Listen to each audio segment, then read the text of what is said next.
Hello, and welcome to today's edition of Museum Moments. My name is Molly Dubin, and I am the curator for the Jewish Museum Milwaukee. Today, I am really excited to delve into one of our previous exhibits. So, in 2018, the Jewish Museum Milwaukee mounted an exhibit entitled Allied in the Fight: Jews, Blacks, and the Struggle for Civil Rights. And this exhibit explored the collaborative relationship between Black and Jewish leaders and communities, really surrounding the height of the civil rights movement. National information and materials were provided from some of our colleagues at East Coast Jewish institutions based in New York. And then we contextualized, with a local component, which really allowed us to contextualize the relationship. And it also allowed us to kind of frame the narrative with citywide initiatives that were going on surrounding the 50th anniversary of the 1967 and 1968 open housing marches here in Milwaukee. So this exhibit recognized certainly the complexities of this relationship, which has ebbed and flowed, but the focus was really on the moments of mutual advocacy. So today I wanted to highlight a few of those moments which really demonstrate the impact of collaboration and the strength which can be built through unity. So with that in mind, I am going to share my screen, and we're going to embark on a little PowerPoint journey here with some highlighted examples.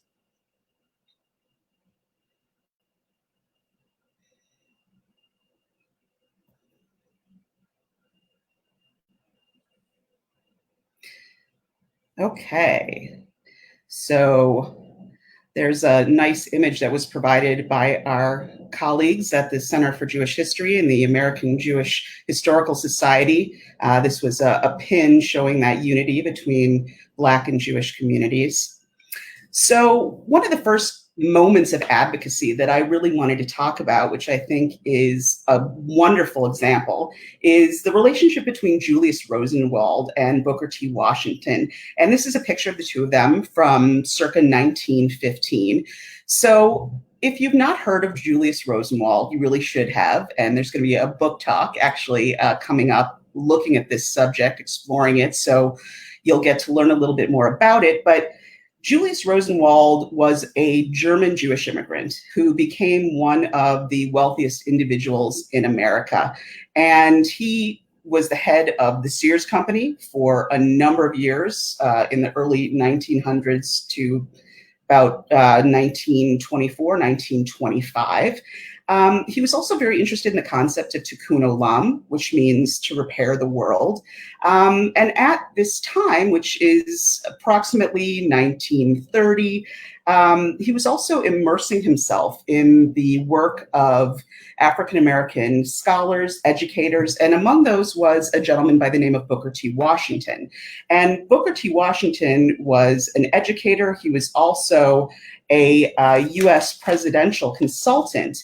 And he had approached Rosenwald with the idea of funding vocational education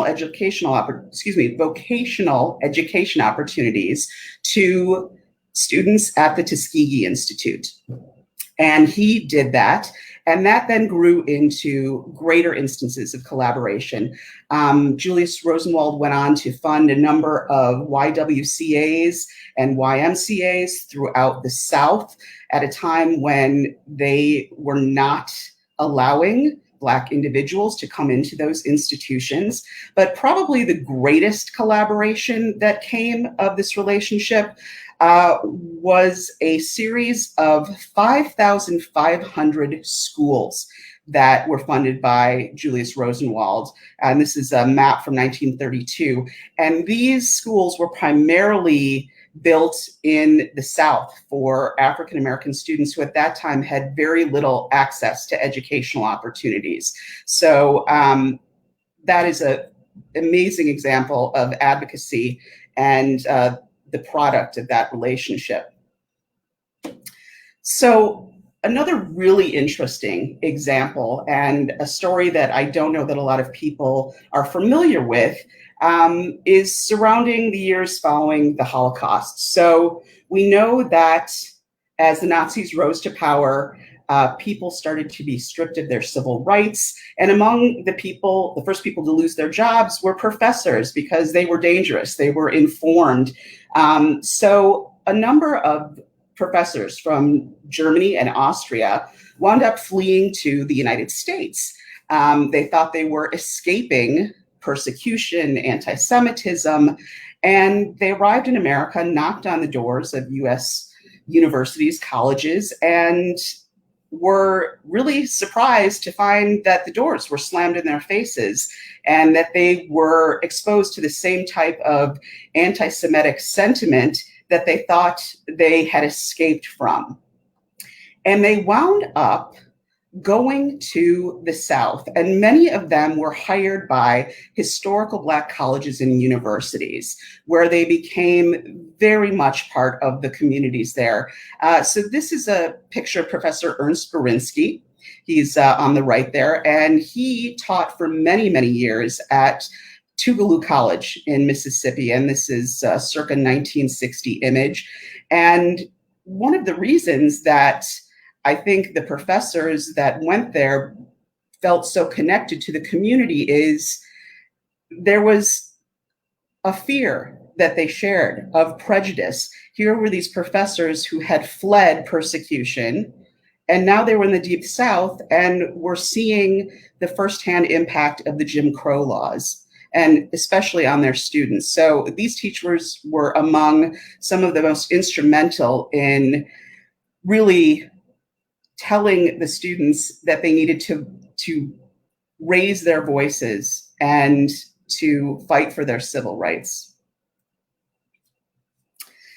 So, as I talked about when we started the moment, this exhibit really focused to some extent around the height of the civil rights movement. And among some of the material we borrowed from our colleagues on the East Coast were some materials that spoke to the August 28th, 1963 March on Washington for Jobs and Freedom. And this is a picture. And you can see in the forefront, there is Dr. Martin Luther King Jr. And to his right, two overs, a gentleman with sunglasses, and that is Rabbi Joachim Prinz. And Rabbi Prinz at the time was the president of the American Jewish Congress, which was an institution that was very much involved in support of the civil rights movement. So here you can see this diverse group coming together to protest, to march. And here is Joachim addressing the crowd there. And I just want to read something that he shared, which speaks so eloquently to the previous slide that we had seen, and the headline being, the issue of silence. So he had said that as a rabbi of a Jewish community in Berlin under Hitler's regime, he experienced Nazi oppression firsthand and saw the tragic repercussions when the world remained largely silent in the face of persecution. He urged Americans to act against injustice. He said bigotry and hatred are not the most urgent problem. The most urgent, the most disgraceful, the most shameful, and the most tragic problem is silence. So in 1965 was the march that was organized that went from Selma to Montgomery. And that was where Dr. Martin Luther King had asked a number of religious leaders from around the nation and the world to come together. And there are many images from this march where you can see individuals linking arms.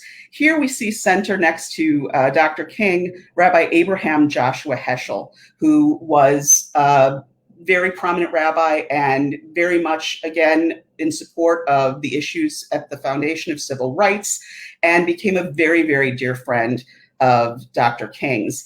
And Rabbi Heschel is famous for saying that they felt as if they were praying with their feet while they were marching. So I mentioned the American Jewish Congress. So this is actually an image of a demonstrator holding an American Jewish Congress sign in front of the state capitol in Montgomery. And I just love the unity that this image represents, the coming together to fight for common causes. So I also mentioned that we were able to put together a local component that really contextualized the relationship between Black and Jewish leaders and communities, and also to really look at our own community in Milwaukee and what happened here, particularly surrounding the 1967 and 1968 open housing marches and some of the individuals who were very much involved here. So this is a picture of Hinda Larkey.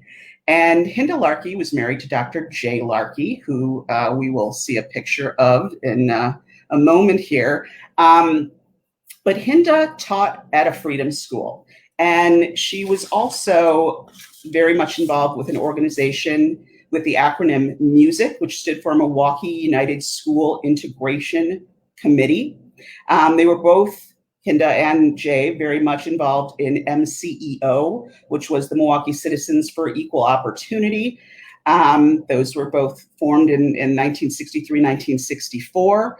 And here in this article, you see a picture of Hinda, who with 6 other individuals, other educators, had chained themselves to the front of school buses in the fight for school integration. And as you can see on the side there, this was featured in the May 28th, 1965 Milwaukee Journal. So here's Dr. J Larkey, Hinda's husband. Dr. Larkey was very much a supporter of civil rights. He did many, many things to contribute to what was going on during the 1967-1968 open housing marches, including treating marchers and who were injured during some of those 200 nights of peaceful marching. And that's a moment my colleague Ellie Gettinger is going to get into a little bit tomorrow. But I thought it was fitting to end today's moment with a picture of Dr. J Larkey, who here is standing on the 16th Street Viaduct, which was, of course, the place where the open housing marches took place. And this is the 20th anniversary, so 1987.